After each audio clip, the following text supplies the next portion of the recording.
Hey friends, so imagine this. You're on your way to school and Jesus hops in the car with you. And on your ride, he's giving you some tips and advice to make your day extra special. Welcome back to another episode of Carpooling with Jesus. I'm Pastor Justin. Okay, so here's where we left off. Jonah is on the boat, the storm is raging, and the sailors are completely freaking out. They don't know why the storm is happening, and they don't know what to do.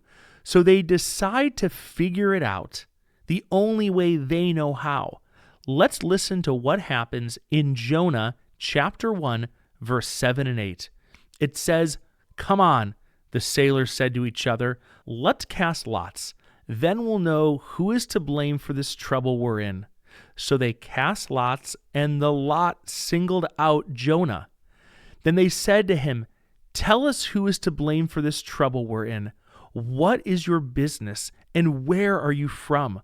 What is your country, and what people are you from?" Wow, the sailors decided to cast lots. In the Bible, that's like flipping a coin or rolling dice to figure out what's going on. And guess what? The lots pointed right straight to Jonah.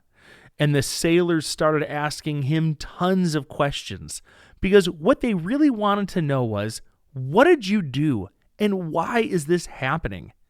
Jonah finally confessed, "I worship the Lord, the God of heaven, who made the sea and the dry land." He told them he was running away from God, and that's why the storm was happening. The sailors couldn't believe it. The storm kept getting worse, and they asked Jonah, "What should we do to make this storm stop?" Here's where Jonah made a big decision. And this is the kind of decision every single one of us will have a choice to make one time or another in our lives. Let's listen to what he told them in Jonah chapter 1, verse 12. "Pick me up and throw me into the sea so it will calm down for you. For I know I'm to blame for this violent storm that's against you." Whoa, did you hear that? Jonah told them to throw him overboard. He knew he was the reason for the storm, and that the only way to save everyone was to take responsibility. Sometimes taking responsibility can be really hard, especially if we know there's going to be consequences. Now, the sailors didn't want to throw Jonah into the sea, so they tried their best to row back to land, but the storm just got worse. Finally, the sailors prayed to God, asking for forgiveness, and then, splash, they threw Jonah into the sea. And guess what happened next? The storm stopped immediately. The sailors were so amazed that they worshiped God right there on the boat. But what about Jonah? Let's listen to Jonah chapter 1, verse 17. "The Lord appointed a great fish to swallow Jonah." You heard that right. A giant fish swallowed Jonah. Talk about an unexpected turn of events. Even though Jonah ran from God, God didn't give up on him.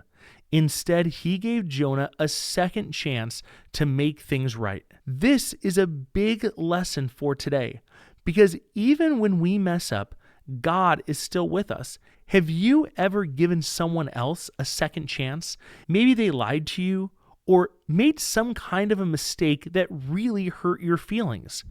When you give them a second chance, it's doing for others what God does for us when He gives us second chances. We all make mistakes. We all mess up. But learning to give people a second chance or a third chance is a good thing. Forgiveness shows them that God's love is living in you and working through you. That's it for today on Carpooling with Jesus. Next time, we'll find out what Jonah did while he was inside that fish. And trust me, it's a wild ride. Remember, God's love is bigger than any mistakes you could ever make. No matter where you're listening or how you're listening, God loves you. And parents, If you enjoy this podcast, share it with your parent friends. Here's a question for today. Try and answer it before you get out of the car. Have you ever made a mistake and then had to take responsibility for it? How did that feel? See you later.